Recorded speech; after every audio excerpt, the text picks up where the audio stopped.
Hi guys, welcome back to my channel. उम्मीद करती हूँ कि आप सबकी पढ़ाई बहुत अच्छी चल रही है और मैंने जो आपको वीडियोस बना के दी हैं होपफुली वो आपको काम आ रही हो। सब्जेक्ट वाइज मैंने 4 वीडियोस अपलोड करी हैं so that in last 2 months में आप थोड़ा अच्छे से उसको रिवाइज कर पाओ और अच्छे से अपने सारे कॉन्सेप्ट्स को रिटेन रख पाओ। Please do watch all those videos as they are surely going to help you guys in some manner. Okay.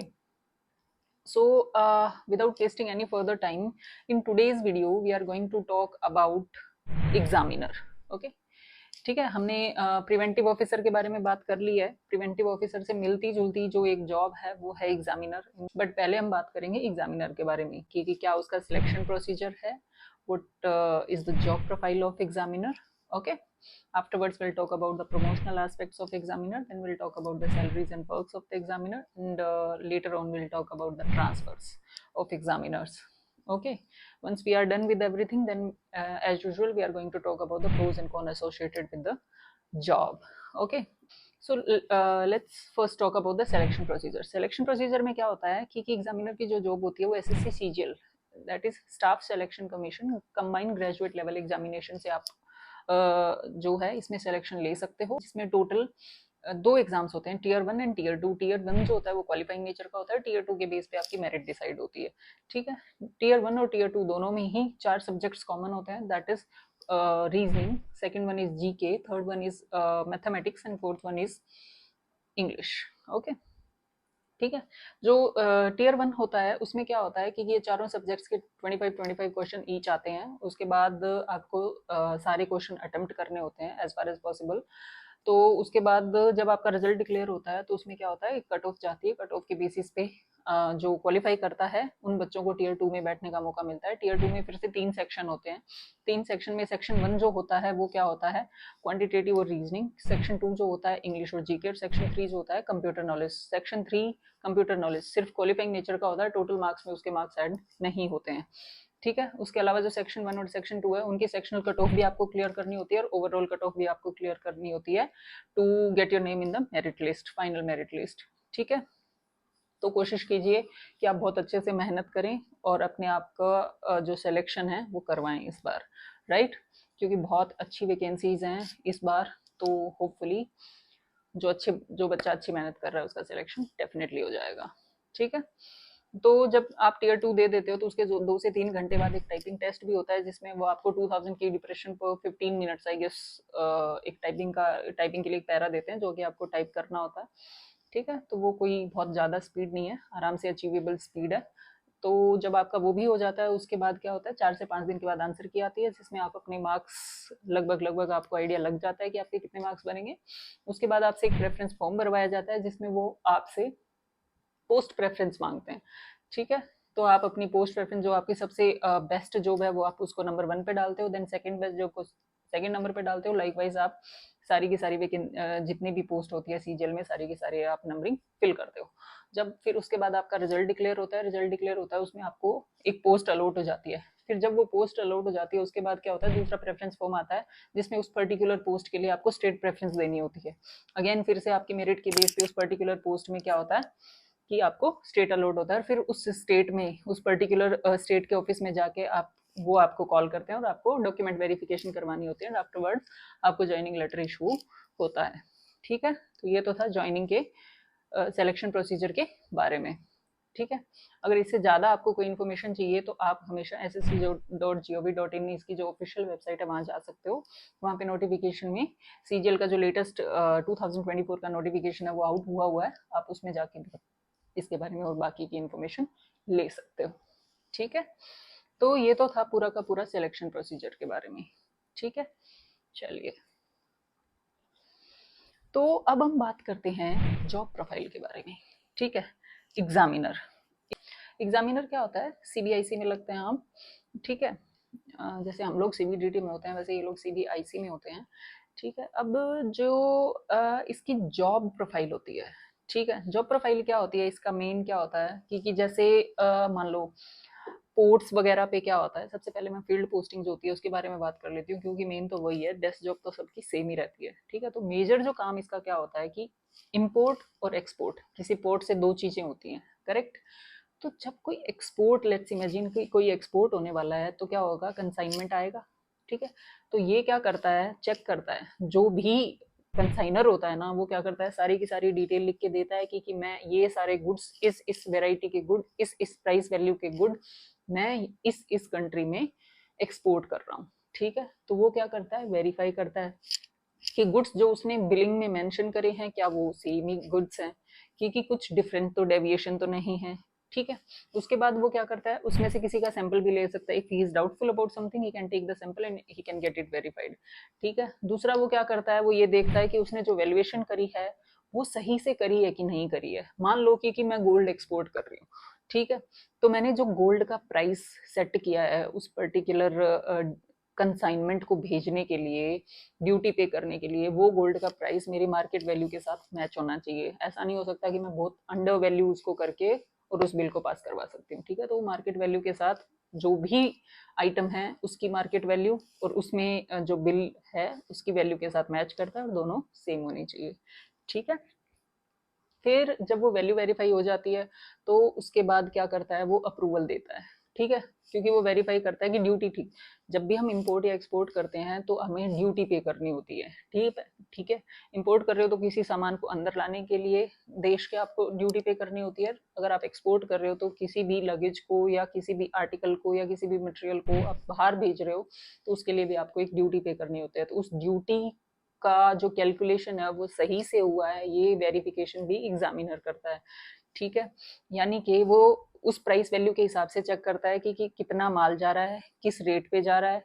अगर वो सब मैच होता है तो उसके हिसाब से जो ड्यूटी कैलकुलेशन कंसाइनर ने करी है क्या वो सही है। अगर वो सही है तो वो उसको प्रोसेस कर देता है, अगर वो सही नहीं है तो वो उस पर ऑब्जेक्शन रेज भी कर सकता है, ठीक है, और उसको रोक भी सकता है, ठीक है। ये सारा का सारा डिसीजन जो होता है वो उसका होता है। तो ये जो मेन मोटा मोटा काम होता है ये होता है एग्जामिनर का, ठीक है। अब जैसे मान लो कि इंपोर्ट भी हो रहा है, इंपोर्ट हो रहा है तो उस केस में क्या होगा कि जैसे इंपोर्ट होता है ना तो पहले तो जो प्रिवेंटिव ऑफिसर होता है उसका काम होता है। जब इंपोर्ट होगा तो पहले उसका काम स्टार्ट होएगा, जब भी वो अपना उसके जो प्रोफाइल की सारी एक वीडियो मैंने डाली है वहां जाके देख लीजिए। Once his job is complete तो फिर वो एग्जामिनर के पास आता है। अगेन एग्जामिनर क्या करता है, जो जो चीजें इंपोर्ट होती हैं उनकी लिस्ट बनाता है, प्रेपरेशन ऑफ लिस्ट इसका एक काम होता है।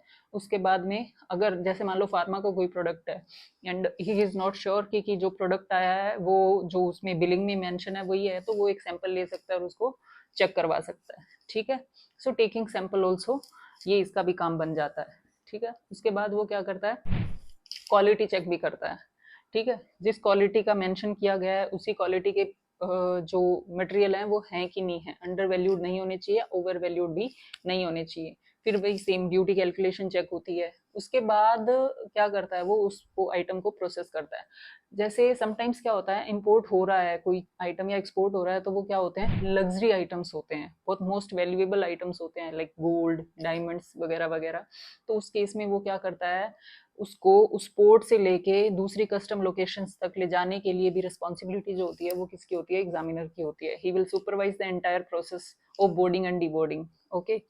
तो क्या करता है, बेसिकली मोटा मोटा जो काम एग्जामिनर का होता है वो ये वेरीफाई करना होता है कि डॉक्यूमेंटेशन करेक्ट है कि नहीं है, जो डॉक्यूमेंटेशन में मेंशन है वही चीज हो रही है कि नहीं हो रही है, उस पर प्रॉपर वैल्यू जो वैल्यूएशन है मार्केट के बेस के हिसाब से हुआ है कि नहीं हुआ, और उसकी ड्यूटी प्रॉपरली पे हो रही है या नहीं हो रही है, ठीक है।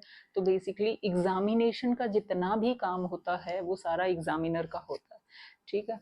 तो सीजीएल की ये एक ऐसी पोस्ट है जिसमें क्या होता है कि अगर आपकी पोर्ट्स छोटी है ना, जैसे मान लो मुंबई पोर्ट की बात नहीं कर रही मैं, छोटी त्रिवेंद्रम पोस्ट है जैसे, पोर्ट है जैसे, ठीक है। तो ऐसी वाली पोर्ट्स जो होती है ना उस पे जो एग्जामिनर होता है ना वो एक अथॉरिटी की तरह काम करता है, ठीक है। उसका साइन है तो आप जा सकते हो, उसका साइन नहीं है तो आप नहीं जा सकते। अदरवाइज उससे ऊपर की भी एक पोस्ट होती है, जैसे अप्रेजर होता है नेक्स्ट प्रमोशन, तो अप्रेजर भी अपॉइंटेड होते हैं, उनका काम क्या होता है, असेसमेंट का काम होता है, ठीक है। एग्जामिनर का एग्जामिनेशन का होता है, अप्रेजर का असेसमेंट का होता है, ठीक है। तो ये तो काम हुआ बेसिकली मोटा मोटा एग्जामिनर के बारे में, ठीक है। और दूसरा क्या होता है, समटाइम्स जो डॉक्यूमेंटेशन उन्होंने शो करी होती है लेकिन जो जो आर्टिकल आ रहे हैं, जो इम्पोर्ट या एक्सपोर्ट में सामान इम्पोर्ट या एक्सपोर्ट हो रहा है वो मैच नहीं करता है, तो वो क्या कर लेते हैं, कन्फिस्केट कर लेते हैं उन सारे आइटम्स को, और उनको ऑक्शन करने का काम क्या होता है, एग्जामिनर का होता है। वो गवर्नमेंट ऑफ इंडिया के लिए उन सबको ऑक्शन करता है, और उनका जितना भी वैल्यूएशन होता है वो सारा का सारा गवर्नमेंट ट्रेजरी में डिपॉजिट करते हैं। ठीक है, तो जो ऑक्शनिंग का काम होता है वो भी एग्जामिनर का होता है। ठीक है, तो आपको क्या होना चाहिए, कस्टम प्रोसीजर जितने भी होते हैं ना, उनकी नॉलेज अच्छी होनी चाहिए, क्योंकि ये डिमांडिंग जॉब है उस चीज़ के लिए। और उसके अलावा आपके जो एनालिटिकल स्किल्स हैं, एनालिसिस करना है आपको, क्योंकि डेटा बहुत ज़्यादा होता है। मैं यहाँ पे एक एग्जांपल दे रही हूँ, आप सोचिए वो thousands of cargoes daily basis पे डील करते हैं, तो डेटा एनालिसिस की जो उनकी कैपेबिलिटी है वो भी बहुत अच्छी होना जरूरी है। So it's always going to help them, right.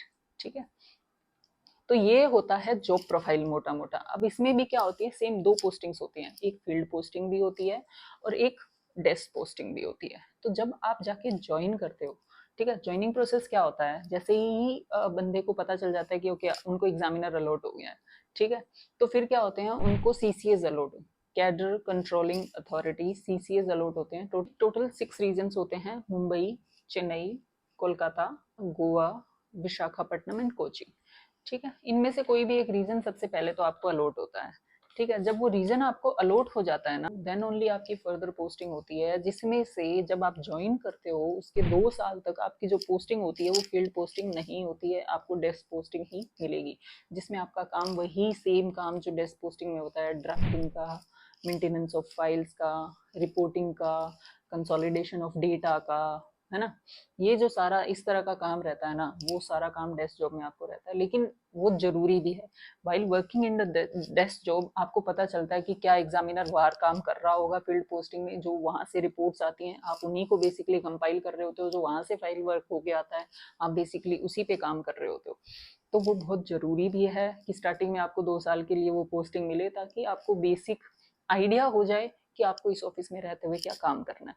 ठीक है, दूसरा जो आपकी ट्रेनिंग प्रोग्राम रहती है ना, वो नासिन में ही रहती है। जैसे पीओ के टाइम पे भी मैंने बताया था, नासिन में ही इसकी भी ट्रेनिंग होती है, national academy of customs indirect taxes and narcotics. ठीक है, तो वही 3 मंथ्स की आपकी ट्रेनिंग रहती है। उसमें आपकी जो वेपन ट्रेनिंग है वो एग्जामिनर के लिए नहीं रहती है, सिर्फ पीओ के लिए रहती है, एग्जामिनर के लिए आपकी वेपन ट्रेनिंग नहीं होती है। तो ये तो हो गया डेस्क जॉब के बारे में। डेस्क जॉब बेसिकली हेडक्वार्टर्स में ही आप पोस्टेड होते हो। दूसरी फील्ड जॉब तो मैंने आपको बता ही दिया, कितनी सारी काम रहते हैं उनको, प्रेपरेशन ऑफ लिस्ट करते हैं, वो जितना भी हमारा मटेरियल इंपोर्ट एक्सपोर्ट हो रहा है उसको, उसके बाद वो क्वालिटी चेक भी करते हैं, उसके बाद वो वेरीफाई करते हैं कि मार्केट वैल्यू के साथ प्रॉपर वैल्यूएशन हुई है, इन सबको वेरीफाई वो करके वो करते हैं कि प्रॉपर ड्यूटी जो है वो पे हो रही है कि नहीं हो रही है। ड्यूटी की लिवाई का काम जो होता है वो एग्जामिनर का होता है, कि ड्यूटी कितनी आपको पे करनी है पर्टिकुलर कंसाइनमेंट पर, वो काम भी एग्जामिनर का होता है। ठीक है, तो फील्ड पोस्टिंग्स में आपका जो वर्किंग आवर है ना, it may extend beyond your working hours. ठीक है, मान लो ऐसा नहीं है कि 10 से 5 की जॉब है, 10 से 6 की जॉब है, नहीं नहीं, ये टाइम पीरियड वेरी कर सकता है।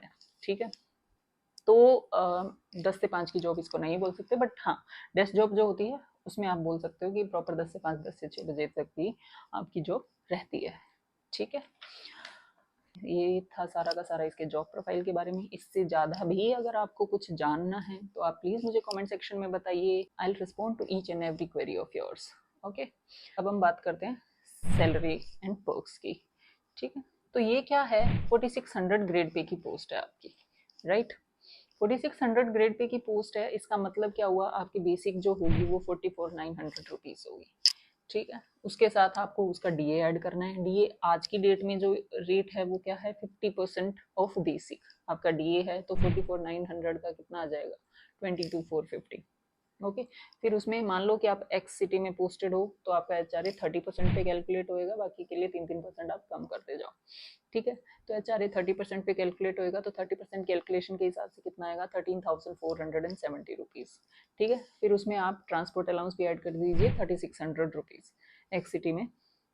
सो ये टोटल आपकी ग्रोस बन के आती है, वो आती है 84,320 रुपीज़। ठीक है, अब इसमें से एनपीएस के डिडक्शन और छोटे मोटे और डिडक्शन 10,000 तक के आप हटा दीजिए, तो आपकी बेसिकली इन हैंड सैलरी जो आती है 74 to 75,000 रुपीज़ आती है जब आप ज्वाइन करते हो उसके इमीडिएट बाद में। उसके अलावा जो इसके पर्क्स होते हैं वो बाकी सेंट्रल गवर्नमेंट के साथ जितने एसोसिएटेड होते हैं वही होते हैं, क्योंकि सीबीआईसी के जो क्वार्टर्स होते हैं वो क्वार्टर्स आप भी एलिजिबल होते हो, अगर आप चाहो तो उनको अवेल कर सकते हो। ठीक है, CGHS central government health scheme के अंडर आप भी एम्पैनल्ड होते हो, तो सीजीएचएस के सारे बेनिफिट्स आपको भी मिलते हैं। ठीक है, उसके अलावा चाइल्ड केयर अलाउंस और हॉस्टल अलाउंसेज जो होते हैं 27,000 per year per child for CCA, and hostel allowances 81,000 per child per year, up to 2 children आप क्लेम कर सकते हो, तो उसके लिए भी आप एलिजिबिलिटी रखते हो। उसके अलावा जो लीव ट्रेवल कंसेशन होता है, जैसे कि नॉर्थ ईस्ट में, अंडमान में, JNK में, इन सब जगह अगर आप ट्रेवल करते हो तो आने और जाने का खर्चा जितना भी होता है, to and fro travel cost होती है, वो सारी की सारी गवर्नमेंट ऑफ इंडिया बियर करती है।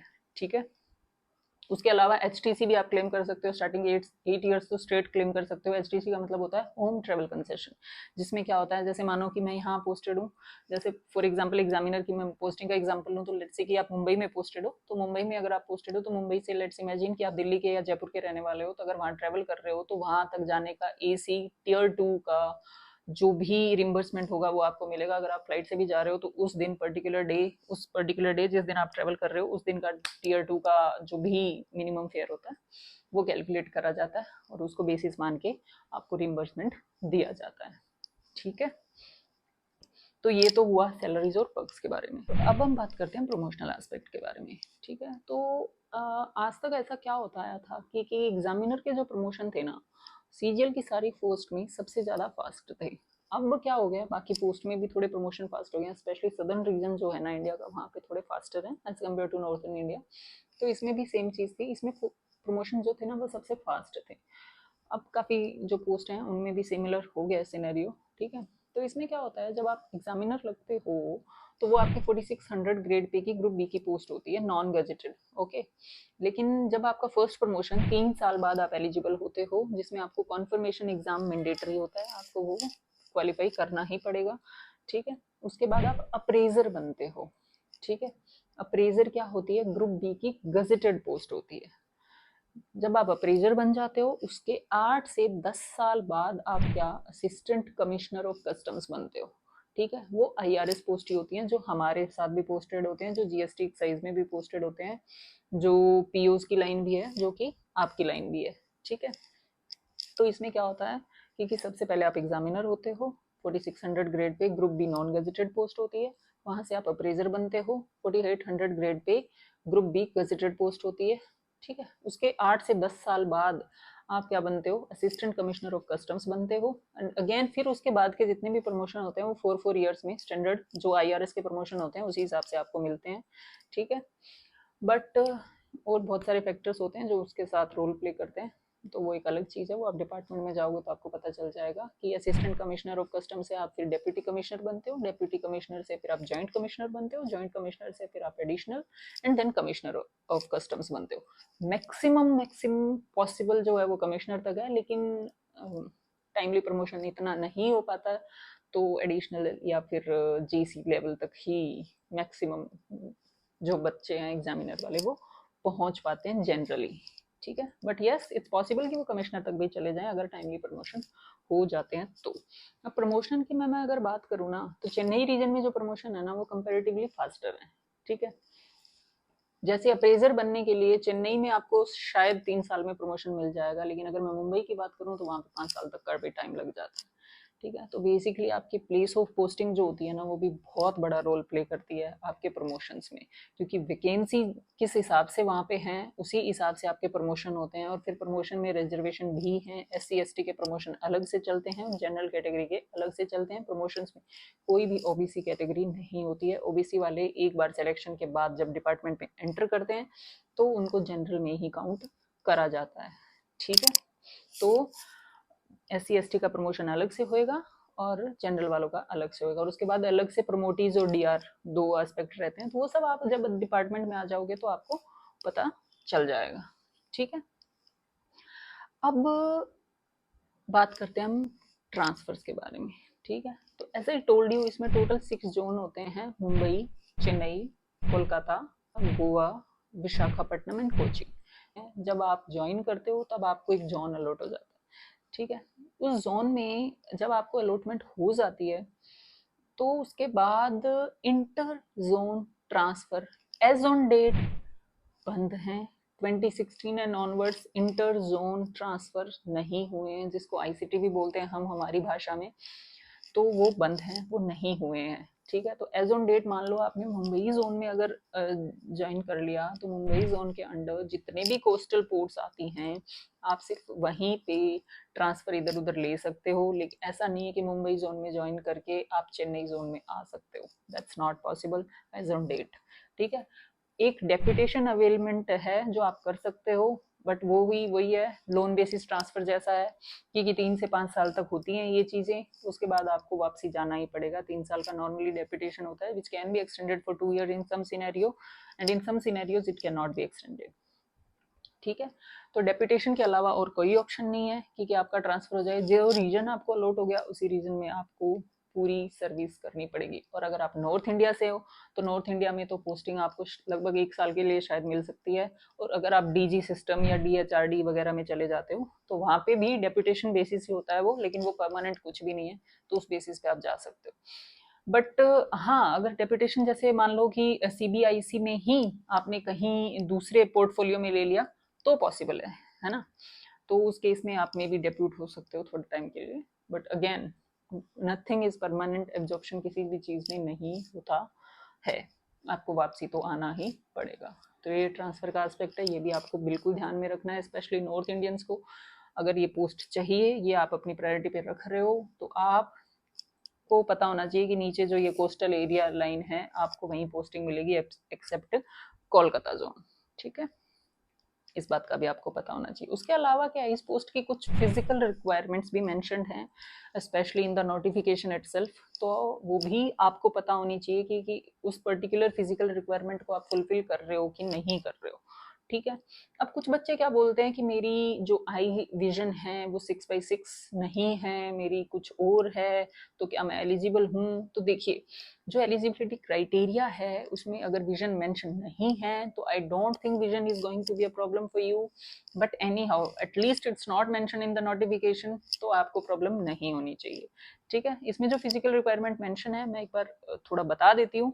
जो मेल कैंडिडेट हैं उनकी हाइट मिनिमम 157.5 सेंटीमीटर होनी चाहिए, उनकी चेस्ट 81 सेंटीमीटर होनी चाहिए, उनकी वॉकिंग भी टेस्ट होगी 1600 मीटर पर 15 मिनट, और उनकी साइकिलिंग 8 किलोमीटर पर 30 मिनट। सिमिलरली फीमेल कैंडिडेट्स के लिए जो हाइट है वो 152 सेंटीमीटर होना चाहिए, और उनका मिनिमम वेट 48 केजी होना चाहिए, और उनकी वॉकिंग 1000 मीटर पर 20 मिनट्स होनी चाहिए, और साइकिलिंग 3 किलोमीटर पर 20 मिनट्स होनी चाहिए। तो ये एक फिजिकल रिक्वायरमेंट मेंशन है। तो अगर आप एग्जामिनर को टॉप प्रेफरेंस पे भर रहे हो तो प्लीज इंश्योर कि आप इन फिजिकल रिक्वायरमेंट्स को क्वालिफाई कर रहे हो, वरना क्या होगा कि आपका अगर सिलेक्शन हो जाता है और आप ये फिजिकल रिक्वायरमेंट्स को क्वालिफाई नहीं कर पाते हो तो आपका कैंडिडेचर कैंसिल हो जाएगा। ठीक है, आपको कोई और पोस्ट भी नहीं मिलेगी उस टाइम। तो आप प्लीज मेक श्योर कीजिए कि आप एटलीस्ट ये जो फिजिकल स्पेसिफिकेशंस यहाँ पे मेंशन है एग्जामिनेशन प्लस टेस्टिंग के लिए, तो आपको वो सारी की सारी क्वालिफाइंग हो जाए, ऐसे क्राइटेरिया में आप आते हो। ठीक है, तो ये तो था सारा का सारा एग्जामिनर के बारे में।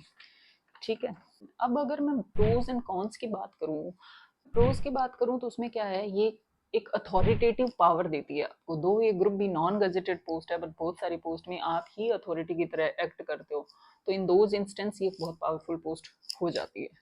ठीक है, एक तो चीज ये होती है। उसके अलावा क्या होता है कि एग्जामिनर जो हैं उनकी जो प्रमोशनल एस्पेक्ट्स हैं वो बेटर हैं than many job of the similar grade pay, यानी कि एग्जामिनर के प्रमोशन होने के चांसेस ज़्यादा जल्दी हैं रादर देन, जैसे मान लो कि इनकम टैक्स मैंने चूज किया, ठीक है, तो इंस्पेक्टर 4600 ग्रेड पे मैंने ज्वाइन किया, राइट, तो मेरे को आईटीओ बनने में मिनिमम तो 4 साल का रिक्वायरमेंट है, लेकिन अभी भी I have completed 6 years, till date I have not got my promotion. So इसका कुछ फिक्स नहीं है, जैसे जैसे वैकेंसी अराइज होती है वैसे वैसे आप प्रमोट होते हो, बट वहां पे नॉर्मली जैसे चेन्नई जोन में अप टू 3 years आप प्रमोट हो जाते हो, मुंबई जोन में अप टू 5 years आप मोस्टली प्रमोट हो जाते हो। तो जो प्रमोशनल एस्पेक्ट है वो बेटर है एग्जामिनर में। ठीक है, उसके अलावा तो प्रेटी मच सेम ही चीज़ है, सैलरी और पर्क्स के वगैरह वगैरह की सब मैं बात करूँ तो बाकी सारी पोस्ट के बराबर ही है। और अगर मैं कॉन्स की बात करूँ तो वो तो कॉन्स में भी इसमें प्रीटी मच ऐसा कुछ नहीं है। एक चीज़ है कि जैसे इसमें कोस्टल एरियाज़ में ही पोस्टिंग रहती है, तो आप होम पोस्टिंग्स के लिए कभी भी एक्सपेक्टेशन नहीं रख सकते अगर आप नॉर्दर्न पार्ट ऑफ इंडिया से हो। इवन अगर साउदर्न पार्ट ऑफ इंडिया से भी हो, मान लो कि आप चेन्नई से बिलोंग करते हो लेकिन आपको मुंबई जोन अलॉट हो गया, तो आपको एंटायर लाइफ टाइम मुंबई में ही रहना पड़ेगा। So that con is there. और दूसरा क्या होता है, फील्ड पोस्टिंग्स होती है ना, तो वो थोड़ी स्ट्रेनफुल होती हैं। इन सब चीज़ों की वजह से आपकी फैमिली लाइफ हल्की बहुत इम्बैलेंस होती है, बट अगर आप उस चीज़ के लिए मेंटली प्रिपेयर्ड हो, आपकी फैमिली उस चीज़ के लिए मेंटली प्रिपेयर्ड है, तो वो इतना कोई बड़ा इशू नहीं है। बेस्ट ऑफ माई नॉलेज मैंने आपको इन्फॉर्मेशन देने की कोशिश करी है। होप ये इन्फॉर्मेशन आपको आपका डिसीजन मेक करने में हेल्प करे। Thank you so much for listening guys, hope it helps. Bye bye.